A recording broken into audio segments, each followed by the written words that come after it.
నగరంలోని ఇందిరాగాంధీ స్టేడియంలో పర్యావరణ హిత గణేష్ చతుర్థి జరుపుకుందాం అనే పేరుతో అవగాహన కార్యక్రమం నిర్వహించారు. ఈ సందర్భంగా విద్యార్థులు తయారు చేసిన మట్టి వినాయకులను పంపిణీ చేశారు. 7,730 విగ్రహాలు తయారు చేసి వరల్డ్ బుక్ ఆఫ్ రికార్డ్స్లోకి ఎక్కారు. మొత్తం 5,000 మంది విద్యార్థులు గణేష్ మట్టి విగ్రహాల తయారీలో పాల్గొన్నారు. ఈ కార్యక్రమానికి మంత్రి Satyakumar, MP Kesineni Chinni, MLA Bonda Uma, police commissioner Rajasekhar Babu, collector Lakshmi Shah హాజరయ్యారు.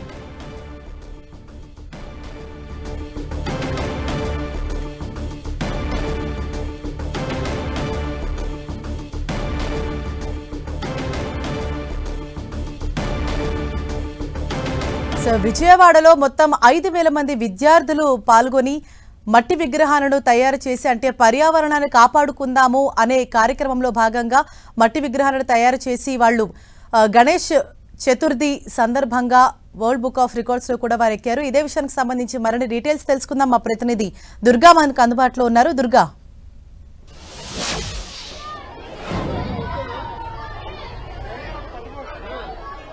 విజయవాడ వ్యాప్తంగా పర్యావరణ మట్టి విగ్రహాల పంపిణీ అనేది జరుగుతుంది. ముఖ్యంగా విద్యార్థులు పెద్ద ఎత్తున ఈ మట్టి విగ్రహాలను తయారు చేసి నగర వాసులందరికీ కూడా పంచిపెడుతున్నారు. ప్రస్తుతం మనం ఇప్పుడు ఇందిరాగాంధీ స్టేడియం వద్ద ఉన్నాం. ఇక్కడ దాదాపు 5,000 మంది విద్యార్థులు ఈ మట్టి వినాయకులను తయారు చేసి తన సొంతంగా వాళ్లే తయారు చేసి నగర వాసులందరికీ కూడా పంచిపెట్టేందుకు సిద్ధంగా ఉన్నారు. మొత్తం 7,730 మట్టి విగ్రహాలు ఈ రోజు విజయవాడ వ్యాప్తంగా కూడా విద్యార్థులు కేవలం తయారు చేయడం జరిగింది. మనం విజువల్స్ లో కూడా చూస్తే కేవలం మట్టి వినాయకులను కేవలం ముద్రగా కాకుండా వివిధ ఆకృతుల్లో వాళ్ళంతా కూడా తయారు చేయడం జరిగింది. చాలా అందంగా తీర్చిదిద్దారు చిన్నపిల్లలు.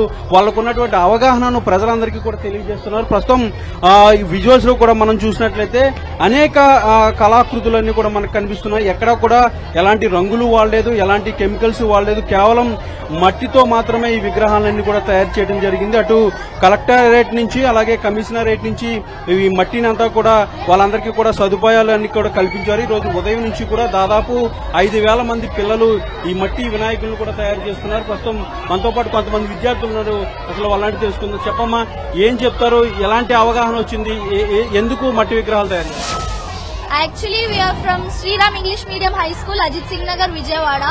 Our principal sir, Sri Boni Suresh Kumar Garu, gave this opportunity to make Vinayaka idols and participate in this.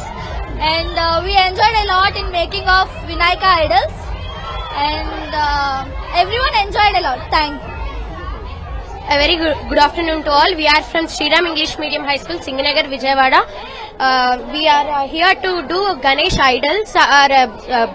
Our principal Sri Boni Suresh Kumar sir given us a very precious opportunity to come here and make a eco-friendly Ganesh. Thank you. We enjoyed it.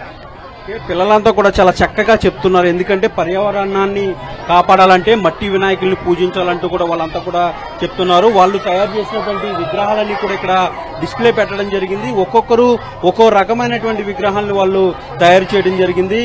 కేవలం ముద్రగానే కాకుండా ఎక్కువ ఏదైతే plaster of Paris తో ఎలాంటి designs అయితే తయారు చేస్తారో అలాంటి డిజైన్స్ ని వీళ్ళంతా కూడా ఇక్కడ తయారు చేయడం జరిగింది. ముఖ్యంగా నిర్వాహకులు పెద్ద ఎత్తున ఈ కార్యక్రమానికి పిల్లలందరినీ కూడా ఎడ్యుకేట్ చేశారు. చెప్పండి, అసలు మట్టి వినాయకుని ఎందుకు పూజించాలని ఒక ఎడ్యుకేషన్ తీసుకురావడం జరిగింది. ఏ విధంగా ఉంది మీ ఎక్స్పీరియన్స్? ఇక్కడ స్కూల్ పిల్లలందరితోటి ఇలాగా విఘ్నేశ్వరుని చేపించడం ఇదంతా బాగుందండి. అందరికీ దీని ఇంపార్టెన్స్ అవన్నీ తెలుస్తాయని కోరుకుంటున్నాము. అందరూ ఇప్పుడు పిల్లలందరికీ వినాయక చవితి అంటే విఘ్నేశ్వరుని చేయడము, పూజించుకోవడము, ఇవన్నీ వాటన్నిటి గురించి వాళ్ళకి కొంచెం అవగాహన కల్పించడానికని ఈ విధంగా చేయడం. అందరికీ నమస్కారం అండి. ఎన్టీఆర్ జిల్లాలో కలెక్టర్ గారు ప్రతిష్టాత్మకంగా ప్లాస్టిక్ నిర్మూలన కోసం చాలా పథకాలు చేపట్టారు. అందులో భాగంగా రేపు వినాయక చవితి సందర్భంగా కేవలం మట్టి గిన్నెని మాత్రమే పూజించాలని, పిల్లల్లో అవగాహన వస్తే వాళ్ళ కుటుంబాల్లో కూడా అవగాహన వస్తుందని చెప్పి ఈ కార్యక్రమంలో భాగంగా డ్రామా వాళ్ళని కూడా ఇంక్లూడ్ చేయడం జరిగింది. Thank you. మొత్తం ఈ కార్యక్రమాన్ని అంతా కూడా జిల్లా కలెక్టర్ దగ్గరుండి పర్యవేక్షిస్తున్నారు. ప్రస్తుతం మనతో పాటు కలెక్టర్ ఉన్నారు, ఆయన అడిగి తెలుసుకుందాం. సార్ చెప్పండి, అసలు ఒక మెగా ఈవెంట్ ని చేశారు, వరల్డ్ బుక్ ఆఫ్ రికార్డ్ కూడా సాధించడం జరిగింది. ఏం చెప్తారు? పిల్లలందరికీ కూడా మంచి అవగాహన అనేది కూడా తీసుకురావడం జరిగింది. ఈరోజు ఎన్టీఆర్ జిల్లాలో మనము ఒక వరల్డ్ రికార్డ్ ఈవెంట్ చేద్దామని ప్లాన్ చేస్తున్నాము. దీని ముఖ్య ఉద్దేశం ఏంటంటే ఎకో ఫ్రెండ్లీ గణేశం చేస్తూ ప్రతి ఒక్కరికి ఒక ఇది మోటివేషన్ తీసుకొచ్చి వాళ్ళు సెలబ్రేట్ చేస్తున్నప్పుడు పర్యావరణం పరిరక్షించుకుంటూ అట్లాగే వినూత్నంగా ఆలోచిస్తూ ఈ వాటర్ పొల్యూషన్ అలాగే ఎయిర్ పొల్యూషన్ అవ్వకుండా ఈ క్లే గణేశం చేసి ఒక మెసేజ్ ఇస్తున్నారు ప్రతి ఒక్క పిల్లలు, అలాగే ప్రతి ఒక్క తల్లిదండ్రులు, అలాగే ఎన్టీఆర్ జిల్లా వాసులందరూ. దీనికి 5,000 మంది అనుకుంటే 7,000 మంది వచ్చి 5,000 విగ్రహాలు అనుకుంటే 7,000 విగ్రహాలు చేసి వాళ్ళు ఈ రోజు వరల్డ్ రికార్డ్ సృష్టించారు. ఇది ఎన్టీఆర్ డిస్టిక్ ప్రజలందరికీ ఈ ఘనత దక్కుతుంది. దీనికి ముఖ్యంగా మనకు హెల్ప్ చేసింది AP pollution control board chairperson గారు, అట్లాగే విజయవాడ మున్సిపల్ కార్పొరేషన్, అలాగే ఎన్టీఆర్ జిల్లా యంత్రాంగం ముగ్గురు ఆధ్వర్యంలో జరిగిన కార్యక్రమంలో దాదాపు 20 నుంచి 30 స్కూల్స్, అలాగే 40 నుంచి 50 సంఘ సంస్థలు, 7,000 మంది ప్రజలు వచ్చి ఈ రోజు ఈ కార్యక్రమం చేసి ఒక వరల్డ్ రికార్డ్ నెలకొల్పారు. ఇది వరల్డ్ బుక్ ఆఫ్ రికార్డ్ వాళ్ళు ఇప్పుడే అడ్జుడికేట్ చేసి మెడల్ అలాగే సర్టిఫికేట్ ఇచ్చి వెళ్లారు. ఇది ఒక మంచి పరిణామము. ఇది ఏం చెప్తుందంటే మనకు ప్రజల్లో మంచి స్ఫూర్తి ఉంది పర్యావరణ పరిరక్షణ గురించి. వాళ్ళకి మంచి మోటివేషన్ ఇచ్చి వాళ్ళకి మంచి వేదిక కల్పిస్తే ఎవరైనా వస్తారు, ఎన్ని పెద్ద ఆ టాస్క్ అయినా అకంప్లిష్ చేస్తారనే దానికి ఇది ఒక చిన్న నిదర్శనం. సో దీన్ని మనం దృష్టిలో పెట్టుకుని ఈ స్ఫూర్తిని అర్థం చేసుకుని నెక్స్ట్ ఏదైతే మన స్వర్ణాంధ్ర అయితే ఉంది, అలాగే వికసిత భారత్ సాధన లక్ష్యాలు అయితే ఉన్నాయో దీనికి కూడా ప్రజలందరినీ మమకం చేసుకుంటూ ప్రజల నుంచి ఫీడ్బ్యాక్ తీసుకుని వాళ్ళని దీంట్లో ఇన్వాల్వ్ చేసి వాళ్ళ ఫీడ్బ్యాక్ బట్టి వాళ్ళ ప్లాన్స్ బట్టి ఈ వికసిత భారత్ అలాగే స్వర్ణాంధ్ర సాధనని కూడా మనం ముందుకు వెళ్ళడానికి ఎన్టీఆర్ జిల్లాలో కృషి చేస్తున్నాం. జిల్లా వ్యాప్తంగా పెద్ద ఎత్తున వినాయక మండపాలు ఏర్పాటు చేయబోతున్నారు. వాళ్ళందరికీ కూడా ఎలాంటి సూచనలు చేయబోతున్నారు? జిల్లా వినాయక మండపాలు చేసి ఫెస్టివల్ చేస్తున్న వాళ్ళందరికీ అభినందనలు తెలియజేసుకుంటూ చేస్తున్నప్పుడు పబ్లిక్ ఇన్కన్వీనియన్స్ లేకుండా, అలాగే ఏదైతే పోలీస్ డిపార్ట్మెంట్ అలాగే రెవెన్యూ డిపార్ట్మెంట్ ద్వారా కొన్ని నిబంధనలు ఇవన్నీ పెట్టడం జరిగిందో ఈ సౌండ్ అలాగే పబ్లిక్ ఇన్కన్వీనియన్స్ లేకుండా దయచేసి జాగ్రత్తగా, అలాగే స్ట్రక్చర్ ఏదైతే వేస్తారో ఇది వినాయక టెంపుల్ ఇది ఏదైతే స్ట్రక్చర్ వేస్తారో షెడ్ దాన్ని స్ట్రాంగ్ గా ఎక్కడా వీక్ గా లేకుండా గాలి వచ్చి పడిపోకుండా జాగ్రత్తగా చేయండి. సెలబ్రేషన్ చేసుకుంటూ సేఫ్టీ కూడా దృష్టిలో పెట్టాలని చెప్తున్నాను.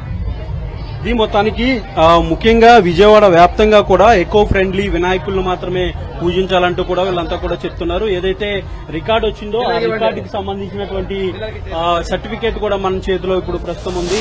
ఆ రికార్డును కూడా ఇప్పుడు కలెక్టర్ గారు డిస్ప్లే చేస్తున్నారు. ముఖ్యంగా ఇదంతా కూడా పిల్లలు సాధించినటువంటి రికార్డు. ఎందుకంటే గతంలో కూడా 4,600 మాత్రమే విగ్రహాలు తయారు చేసినటువంటి రికార్డు ఉండేది. కానీ ఈసారి 7,730 మట్టి విగ్రహాలు కేవలం పిల్లలు మాత్రమే తయారు చేసినటువంటి ఈ రికార్డ్ ని కేవలం పిల్లలకు మాత్రమే చెందుతుందంటూ కూడా ఇప్పటికే కలెక్టర్ లక్ష్మీశా కూడా చెప్తున్నారు. మొత్తానికి విజయవాడ వ్యాప్తంగా కూడా పూర్తి స్థాయిలో మట్టి వినాయకుడిని పూజించాలని ఒక అవేర్నెస్ అనేది పెద్ద ఎత్తున ప్రజల్లో కనిపిస్తుంది. థాంక్యూ దుర్గా.